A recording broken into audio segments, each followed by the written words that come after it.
As of 2011, according to the Australian Bureau of Statistics, Islam is the second fastest growing religion in Australia, with over 38% of Muslim Australians being between the age of 15 and 34. 22-year-old Indonesian Australian Hanifa Abdirahan says that Islam means a lot to young people and that it helped her foster her identity. I'm just in love with the world.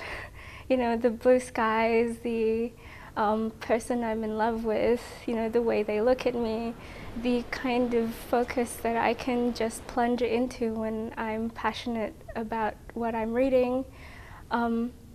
These sorts of things, they're quite wondrous to me.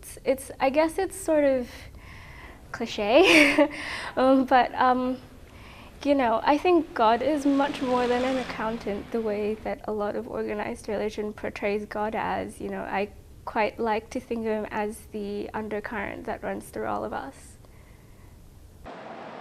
Hanifa, who is also an event organizer at Muslims for Progressive Values, says that young Muslims can also be the changing force on how Islam is practiced today.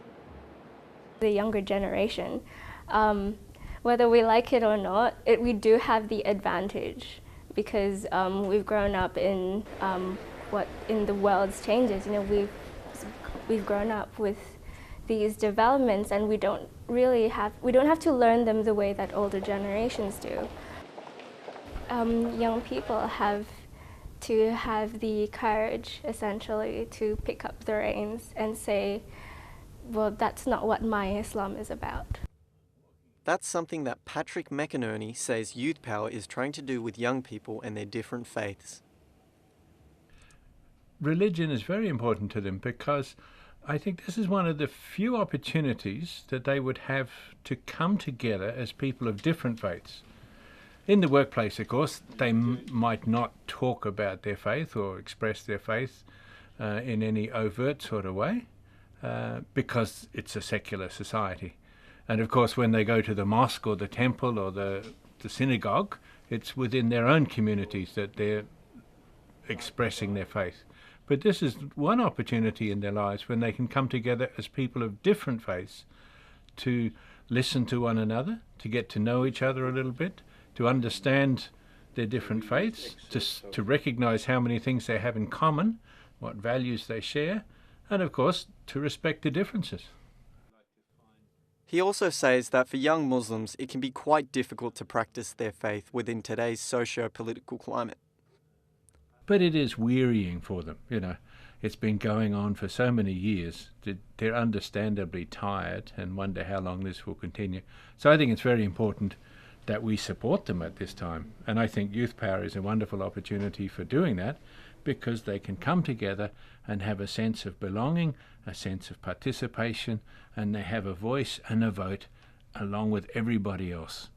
President of Sydney Atheists, Steve Martin, says it can also be difficult for atheist converts to find a sense of belonging, and that's what his organisation is trying to do.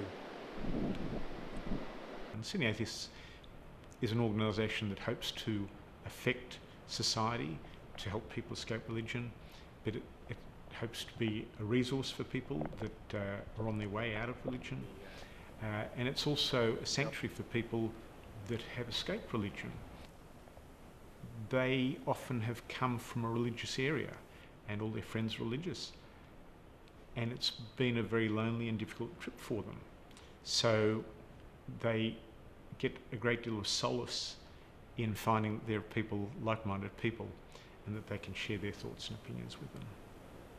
You name it, we've got them. And so we've got a huge range of people that have come from very different religions and with different journeys. But despite there being difficulties for both religious and non-religious individuals, these organisations allow them some degree of support and community. And for Hanifa, her faith has played an important role in finding her identity. I'd just like to make that clear about myself. I'm proud of what I do. I'm proud of how I've gotten here. And I think my identity as a Muslim was part of the core of who I am.